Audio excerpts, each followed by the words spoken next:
Karo na 8 a kimiyyar musulunci. Cikin alfahari da izza muke gaya ma duniya cewa babu kimiyyar da ta kai maganar Allah. Kuma duk kimiyyar da ta ci karo da maganar Allah da manzansa to ba mu ba ta. Kuma koda kun bi ta daga baya su kansu malaman kimiyyar sai sun sauka akan wannan ra'ayin. Sai sun gano cewa ba gaskiya bane. Ai ga sai steady state theory ne da su big bang theory. Kai bugu da ƙari ma malaman kimiyyar na yawanci a cikin Qur'ani suke sato ansa. Dan sun ce duwatsu turaku ne da ke hana duniya motsi. To ai mu mun sani a cikin suratul anbiya aya ta 31 Allah madaukakin sarki ke cewa waja'alna fil ardi rawasiya an tamida bihim waja'alna fijajan subulan la'allahum yahtadun. Mu muka kafa duwatsu a cikin ƙasa domin mu hana duniyar motsi. Hallau da yan kimiyya suka ce ozone layer wani makari ne ga duniya, wanda ba san me ozone layer ba.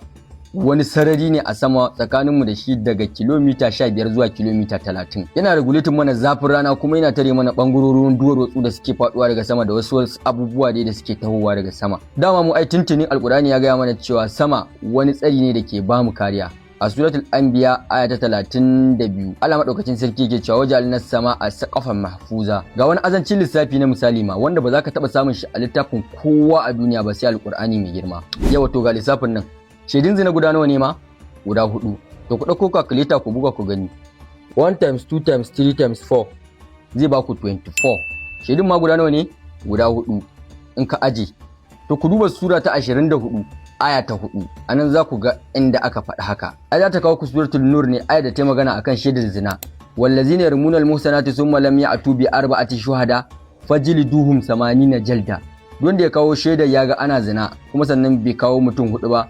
Aka ce a mai bulala 80. Da muka yi lissafi ya bamu 24 a sura ta 24 muka ga wannan a aya ta 4 muka ga maganar akan shaida da zina.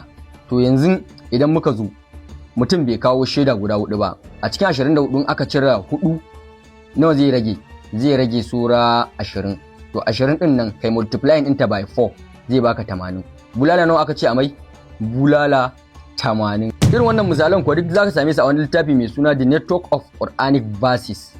Kun ga banda Qur'ani ko?